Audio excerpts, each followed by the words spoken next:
1983. Doing my second attempt at a kind of Let's Play of King of Fighters 99.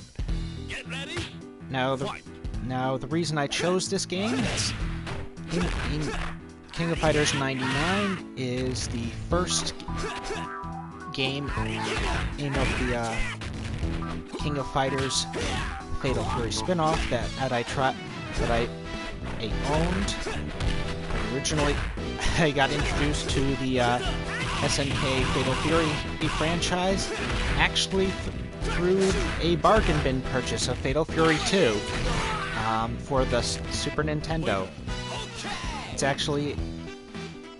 And the Super Nintendo version of Fatal Fury 2 is surprisingly good. I would argue that it's a better port than the Super Nintendo version of Fatal Fury Special. Note that that's not due to the gameplay, though. Most SNK fans will argue that Fatal Fury Special did have better gameplay. I'm not going to argue about that. However, in terms of a port to a home console release, Fatal Fury 2 was the superior port. It had better sound. It had better sound quality. The sound design of the sound of Fatal Fury Special on the Super Nintendo was actually quite abrasive, and to be frank, painful to listen to. I'm being redundant.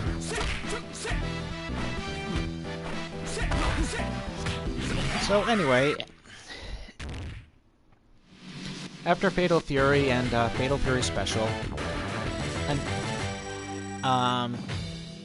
there was a SNK released East King of Fighters 94, and King of Fighters 94 was a mashup of Fatal Fury and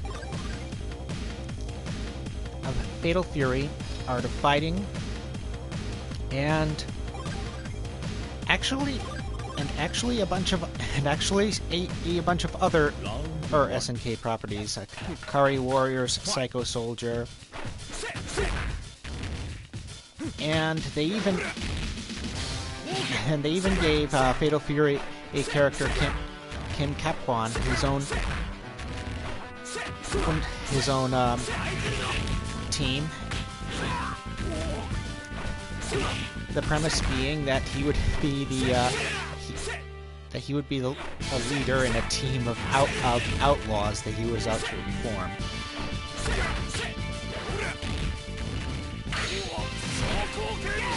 For a while it seemed as though the Fatal Fury series and the King of Fighters series were actually part of the same continuity. Now, Art of Fighting, the original Art of Fighting and Art of Fighting 2,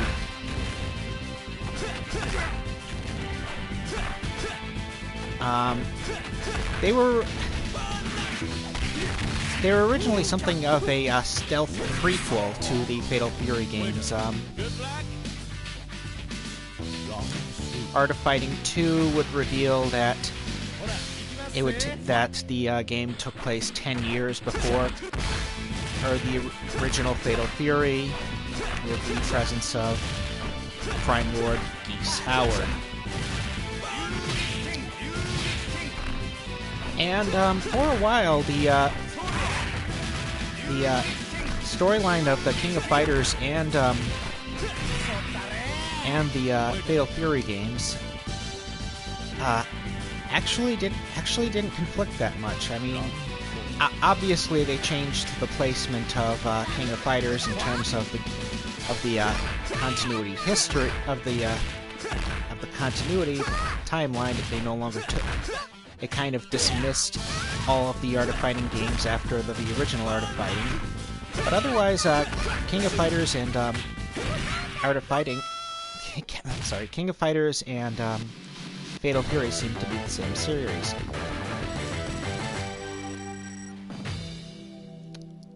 You had when King of Fighters, when Fatal Fury 3 came out, it was all about the return of Geese Howard, which had actually been hinted at in King of Fighters 94 and 95. But then in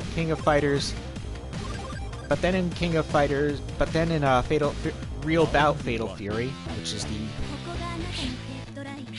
which you could call Fatal Fury 4, they actually killed off Geese Howard. So it didn't. So when Geese appeared in King of Fighters, when Geese appeared as part of the boss team in King of Fighters 96, there was kind of a continuity problem, but not really, because you could always say that, well, King of Fighters 96 occurred before Real Bout Fatal Fury. Same thing with King of Fighters 97. In fact, the King of Fighters role-playing game, King of Fighters Kyo, which was released in 1998, regarding the year between King of Fighters Kyo was released in 1998. The storyline took place in between King of Fighters 96 and 97, and they actually had the events of Fatal Fury 3 included in that game, so it had a very clear timeline. You had Fatal Fury 2, or Fatal Fury Special, depending on which, because Fatal Fury 2 Special was just a deluxe version of Fatal Fury 2. Then you had King of Fighters 94, 95, 96, Fatal Fury 3, King of Fighters 97, and Real Bout Fatal Fury. And Geese Howard didn't show up for quite a while in the King of Fighters games. He showed up in.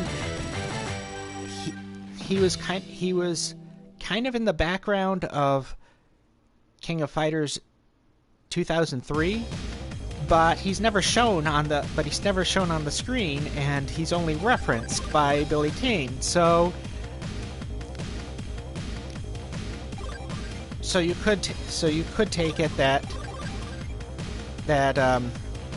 Billy Kane is just trying to uphold Geese Howard's legacy, which is something he would do.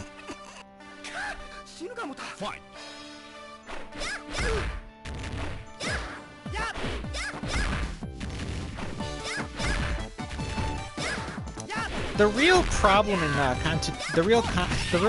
continuity actually occurred in King of Fighters 2000,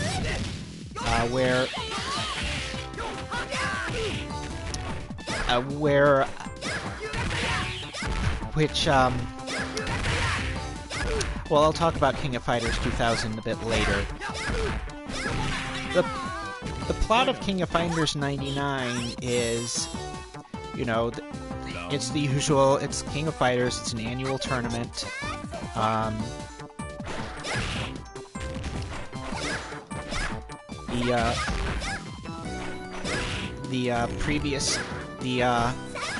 The series games had already kind of reached its climax with King of Fighters 97.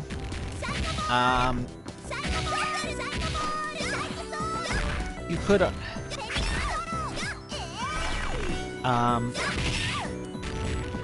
so a new King of Fighters is announced. No one knows who's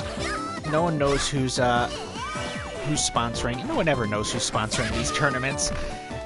And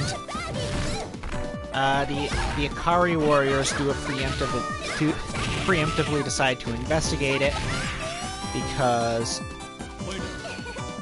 every King of Fighters since '94 has ended with the sponsor with someone either trying to kill everybody or destroy the world. So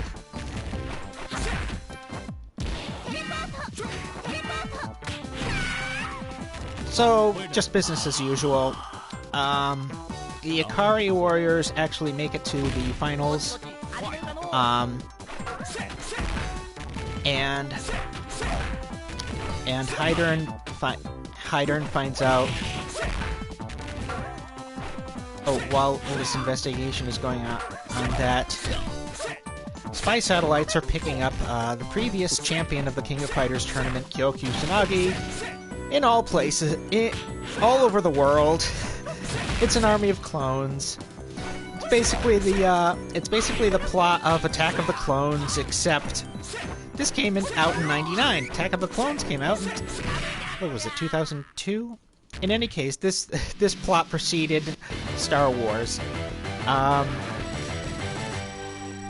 It's really ridiculous, and it's kind of a parody of all of the Street Fighter and Mortal Kombat, and how they had come up with all of these quote clone characters. Ryu, Ken, Dan, some would argue Sakura. If you're aware of the more obscure Street Fighter games, Alan Schneider and Karai, not to mention the bonus boss, and ever since the final edition of Street Fighter 2, Akuma. Mortal Kombat was just as bad because it had basically all these different colored ninjas.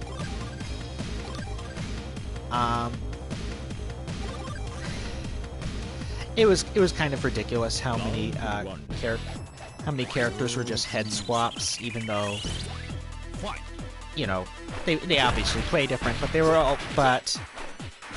they had the same basic moveset. And by basic, I mean without special moves. Well, most of them. Well, in any case, there were all of these characters that were head swaps, basically clones of each other, with varying different movesets of varying degrees.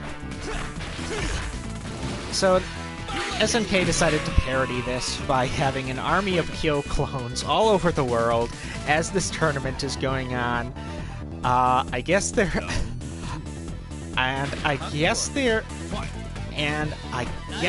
linked up to the sponsors' cameras so that they can watch the tournament and learn how to become super soldiers. It makes no sense, and it really feels like a parody. King of Fighters games have never really had that deep of a story. It's never really been that serious. Up until 2000. 2000 and King of Fighters 2003, they had serious stories, but most of them had stories that were pretty much either excuses or even just jokes.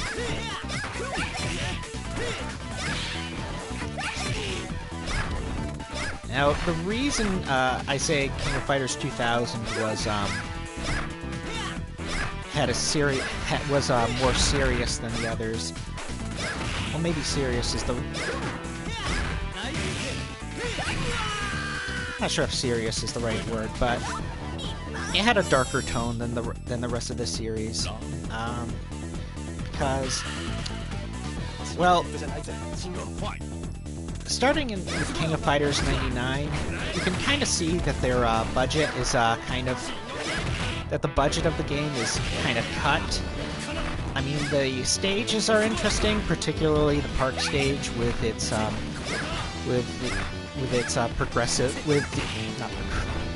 the progress of the weather going from clear to overcast to raining. But overall, the game feels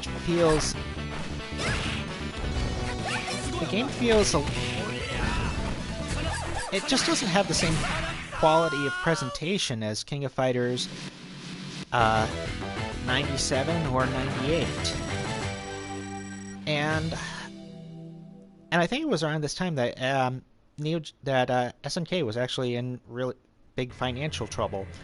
So by the time King of Fighters 2000 came out, SNK was filing for bankruptcy. So they came up with a game. So in the end of King of Fighters 2000 was kind of the last game, the last King of Fighters game made by the original SNK staff.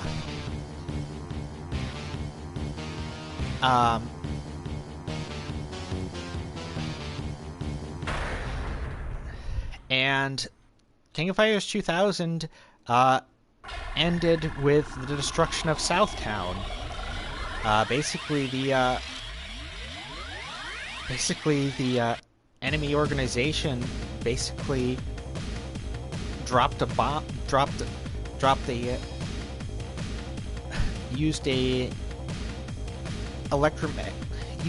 satellite with an EMP pulse to destroy Southtown. Now, later it kind of got retconned that it wasn't really all of Southtown, but it was several city blocks, but yeah, it was a dark ending.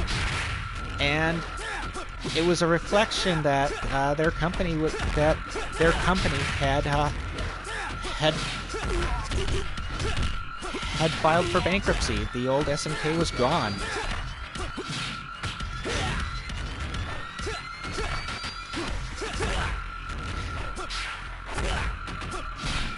Now, people may have noticed I've been playing the Japanese version of King of Fighters 95. I'm trying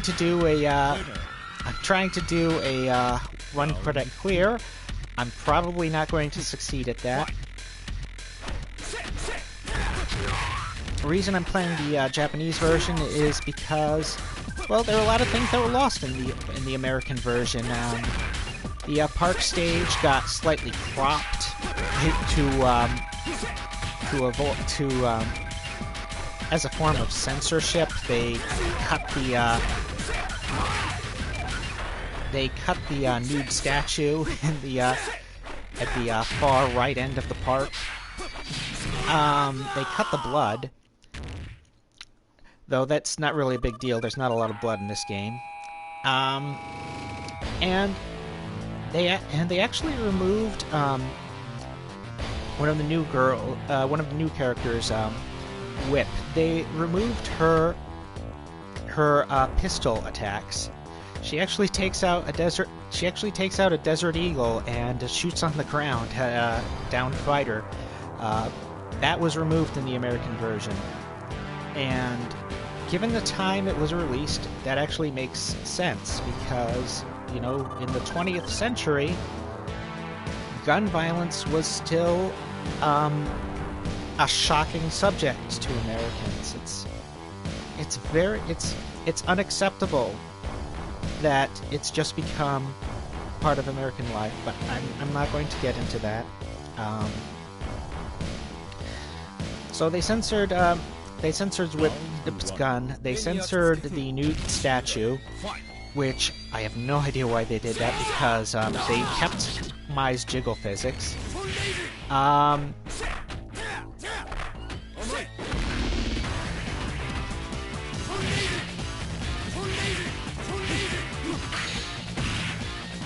Now, I mentioned that King of Fighters 99 was the first King of Fighters game that I officially owned. That is true. I bought it for the PlayStation back in 2000. It was, strangely enough, in the bargain bin, which may have to do with financial troubles the company was facing at the time. It was released it was published by Age Tech. In the PlayStation version, Chrysalid is a joke.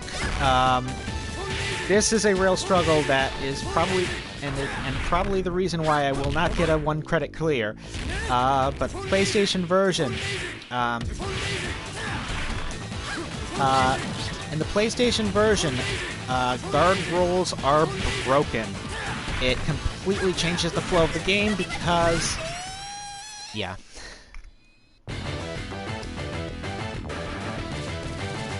Okay, so I lost here. For those of you who are curious, the Fatal Fury ending, specifically Mai's ending, is already listed on my YouTube channel. You can check that out if you want.